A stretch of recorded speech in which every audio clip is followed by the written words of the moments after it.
The Honourable Craig Murray is a regular guest on the Mother of All talk shows, speaks on all kinds of things. He is, after all, an historian, a former British ambassador, sacked by Tony Blair's Labour government for over-focusing on human rights, and he is the parliamentary candidate for the Workers' Party in the great city of Blackburn, where, once upon a time, Jack Straw, the British Foreign Secretary, was the Foreign Secretary who sacked Craig Murray.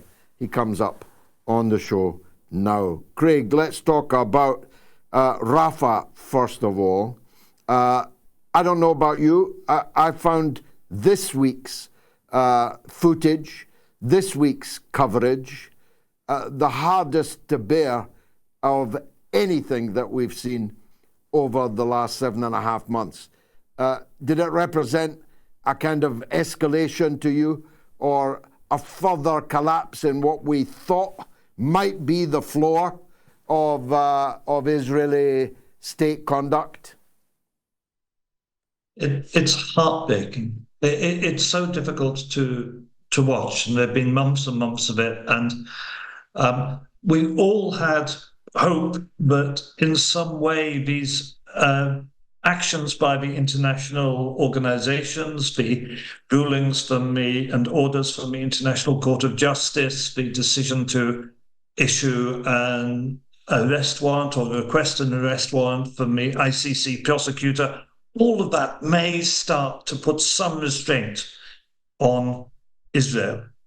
But then we have, how depraved do you have to be to bomb refugee families in their tents? What can be more evil than that? And I've now reached a stage where I find it so appalling that there are times when I cry when I look at my own children, because they remind me of children I've seen dead, killed, mutilated, their lives ended in Gaza. It's becoming difficult to believe that we are having to go through this reality where those terrible, terrible things are happening. And it's not just that the people who represent us, and it's not just that our taxpayers' money, it's not just that our representatives are failing to stop it. It's that our elected representatives are actively supporting it, are still supplying military material to Israel, are still supplying intelligence to Israel, that we still have RAF intelligence overflights over Gaza, that we have Israeli aircraft using airports here, military aircraft using airports here, Israeli military aircraft taking off from the British bases in Cyprus. The evil of it, the complicity in evil, just goes on. And the inability of the ordinary people who want to stop it to make the political class stop doing this, it really is difficult to comprehend and difficult to live with. The ITV channels, ITV and Channel 4, finally, after 7.5 months of £150,000, 150,000 people murdered and maimed over just 7 months, have finally begun to produce programs, documentaries. There was a Dispatches the other night, which I haven't seen, but which I'm told was almost unbearably powerful in the depiction of the suffering of the Palestinian people. Do you see any sign that the fourth estate, the journalists, are beginning to turn? There is some sign of that, but it's really the start of a turn, not, which is a long way from complete. And we're still seeing framing on the BBC and on The Guardian. The Guardian headlined, Israel bombs Rafah in response to Hamas attacks on Tel Aviv. That was how that's how The Guardian headlined the latest atrocity. It's still a long, long way to go. And I'm reminded our our friend and colleague John Pilger, probably the greatest documentary maker of his time, died recently. And of course, for the last 20 years of his life, he had extreme difficulty in ever getting a documentary onto the mainstream media. And that's really changed very little. There's some hope. There's some sign of revelation. We also had The Guardian printing the truth about threats by Israeli intelligence against the personnel of the International Criminal Court and their families, for example. So there's some sign that it is seeping through to the media, and the media are permitting a little more of the truth. But the balance is still very much with the pro-Israeli narrative. Almost everything that happens is immediately framed in the pro-Israeli narrative, including this unanimous attempt across the media to explain the International Court of Justice order to Israel to stop its offensive in Rafah, to attempt to say that that was ambiguous in ways it most plainly was not ambiguous. So that framing still holds fast across most of the media. Well, I was going to ask you about the prosecutor. The former Mossad head is identified widely now across Western media as having made blatant threats to the security of the chief prosecutor and her family, for that matter. You wouldn't want to be doing things and going into things that might compromise your security and the security of your family, said the head then of the intelligence service of a state which is signed up to and party to, a member of the International Court of Justice. Yet I have not heard, perhaps you have with your great, vast diplomatic knowledge and background, I haven't heard a single government raise concern about what are mafia-style threats to prosecutors of the world's highest courts. Have you? I haven't. There's been no diplomatic reaction that I have seen. Algeria, I think, did raise it, not with the specific threat, but raised it in general in the closed session of the Security Council. It was mentioned by Algeria, but not taken up by other countries, as I understand. It's interesting because I've known this for years, and I mentioned it.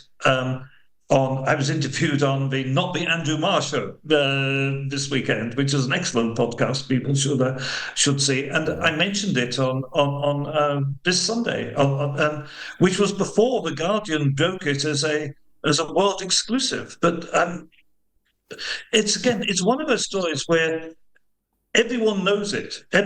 All good journalists knew this. Everybody who pays close attention knew this had happened, knew it had happened to Bensouda, but the media had chosen not to publish it for years and years until just now, when The Guardian finally published it as an exclusive. But it's not new information by any means. I certainly knew it for years, and it was well known in the diplomatic community for years, and that in some ways is a good example of the way Israel is protected and shielded constantly by the media from having the truth of its operations revealed. Now you're standing as candidate in Blackburn. I'm speaking with you on Sunday at 2 p.m. In Blackburn. You can give the details, I'm sure, if we can't put the flyer up. I'm speaking so many times over the next few days, I haven't quite got all the details in my head. But I'll be there with you on Sunday. I'm expecting it to be a big meeting.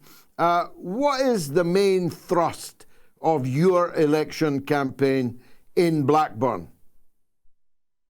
Yeah, well, first on the meeting, it's at 2:00 this Sunday at the Audley Centre, Chester Street in Blackburn. 2:00, Audley Centre, Chester Street, Blackburn. There we are, we've got a flyer up. Get yourself there and listen to George. And as the flyer says, the main theme of my election campaign is stop the genocide. And I am unapologetic. I'm here in Blackburn campaigning where I campaigned against Jack Straw and against the Iraq War. And I'm campaigning because of Gaza. Were it not for Gaza, I would not be here. I'm not pretending I am campaigning here because of my interest in higher education policy, though I do have a deep-seated and long interest in higher education policy, but that's not why I'm here. I'm campaigning because at this vital moment, we all have to do everything we can to try to stop the genocide. And that means we have to stand in this election against the two big genocide-supporting parties. And we have to say to Keir Starmer, if you are moving the Labour Party into being a party that supports arms sales to Israel, a party that says that it was legal for Israel to cut off food and water to the children of Gaza, if that's what you're doing, we are going to stop you. That's why I'm here. And opposing this genocide is the first, second, and third reason I am here. Of course, we all know that there are other policies the Workers' Party have on nationalising water, nationalising all natural monopolies, bringing rail back into public ownership. There are many important policies we have also on the health service, but that's not the urgent matter of this moment. And what that meeting is going to be about, and we're going to talk about, and we want everyone to get together to do, is stopping the genocide. Because compared to children being ripped to shreds, compared to small children being burnt alive, nothing else in comparison is the story of this moment, is the need of this moment for us to stop. That's what it's about. I said this in my own by-election in Rochdale, and some pearl-clutching journalists threw up their hands in horror. And I always put this to them, Craig. If this election were taking place at the time of the Holocaust, would you condemn me for campaigning to try and stop the Holocaust? And if you had, how do you think it would be viewed historically by people studying the period in the future? I'm right, am I not? That's an extremely good way of putting it. That's a very, very good way of putting it. And the truth of the matter is, we know, it is a fact, that between the Tories and Labour, whoever gets elected makes no difference whatsoever to economic policy. It makes virtually no difference. We have an out-and-out Thatcherite Labour Party with Rachel Reeves doing a Thatcherite launch of their economic policy. These journalists think we should all be discussing the cigarette paper difference between Labour and the Tory on domestic issues, which actually is going to make no difference to anyone whatsoever. You're going to get a Tory government, whether you get Labour or whether you get Tory. The only way to make a difference is to look at radical alternatives and to discuss the things that really matter in this world today. And a party which doesn't care about children being burnt to death in Rafah, is that party really going to care about the education of your child as a poor person in Britain? That's a question you have to ask. Wonderful. Craig Murray, Honourable Craig Murray. See you on Sunday at 2 p.m. at the Audley Centre in Blackburn. Look forward to it. Thanks very much for joining us on the Mother of All Talk Shows.